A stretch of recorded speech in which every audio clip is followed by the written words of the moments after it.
SCP-4141 U. The Real-Time Autobiography. Object Class: Safe. Special Containment Procedures. The door to SCP-4141 is to be locked permanently and monitored through a nearby security camera. All SCP-4141-2 instances are to be monitored at all possible times, and Foundation web crawlers are to monitor social media and online messaging platforms for messages and behavior that indicate a possible SCP-4141-1 instance. All known SCP-4141-1 individuals should be contacted nightly to ensure mental stability and safety. Description: SCP-4141 is a room located within the Redacted University Library, Redacted Canada. From an outside perspective, the interior of SCP-4141 is an ordinary room with a table, 4 chairs, and a small desk on which a projector lies. From this outside perspective, any human who enters SCP-4141 and closes its door will exit approximately 5 minutes later. The humans who leave SCP-4141 at this time become known as SCP-4141-2 and are identical to the room's entrant both physically and mentally. From the perspective of the individual entering the room, once the door is closed behind them, it cannot be opened again. At this point, the individual is known as SCP-4141-1 and cannot leave SCP-4141 through any means. After the door is closed, the lights within the room will turn off and the projector on the desk will turn on despite no available power source being present, playing onto the adjacent wall. Slow jazz music will begin to play throughout the room despite no speakers being present, along with the video on the projection, known as SCP-4141-3 from this point onward.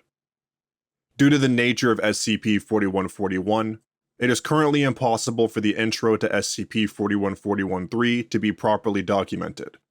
However, recollections from several known SCP-4141-1 instances through online messaging services have been used to create a rough transcript. See Addendum 4141-A. Once the intro to SCP-4141-3 is finished, it will switch to a point-of-view perspective from the SCP-4141-2 instance associated with the entry of the SCP-4141-1 instance watching. Each known instance of SCP-4141-3 begins with SCP-4141-2 leaving the room, calling SCP-4141 mundane or just a room, and then continuing with their regular daily activities. SCP-4141-1 instances have no control over SCP-4141-2 and can only watch the projection. SCP-4141-2 instances are not anomalous in any fashion aside from their connection to SCP-4141 and SCP-4141-1, unless the SCP-4141-1 instance connected to it was already anomalous in some way previously. They exhibit no discrepancies in behavior over the course of their lives, save for any mentions of SCP-4141 proper, which it will attempt to avoid whenever possible. SCP-4141-2 instances will age and react regularly to disease, illness, injury, and pain, like the SCP-4141-1 instance connected to it would, and will expire at an age typical of humans if not killed in some way beforehand. Every instance of SCP-4141-1 is disconnected from their instance of SCP-4141-2 in terms of the previously mentioned factors, as injuries or illnesses suffered by their SCP-4141-2 instance will not be felt by them. Should an SCP-4141-1 instance die within SCP-4141 by any means, their connected SCP-4141-2 instance will die at around the same time from one of many possible unpredicted means, most often a brain aneurysm. If the instance of SCP-4141-2 dies, it is presumed that its connected SCP-4141-1 instance will die along with it, as no SCP-4141-1 instance in contact with Foundation personnel have responded after the death of their respective SCP-4141-2. It should be noted that, after entering, all SCP-4141-1 instances lose the need to sleep, eat, drink, or excrete wastes and will not suffer ill effects if they never do so. This does not transfer over to SCP-4141-2 instances, however, as SCP-4141-2 instances that die of starvation, dehydration, or any complications thereof will kill their connected SCP-4141-1 instance as well. For a currently unknown reason, wireless internet connection is still possible within SCP-4141, along with a single working electrical socket, and what is currently believed to be an oversight during creation.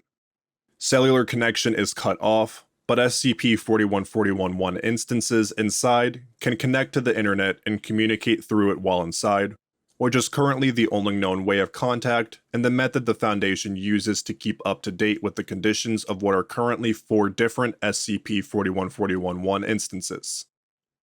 SCP-4141-2 instances that enter SCP-4141 again are not affected, usually leaving the room after 30 seconds and complaining of a mild headache.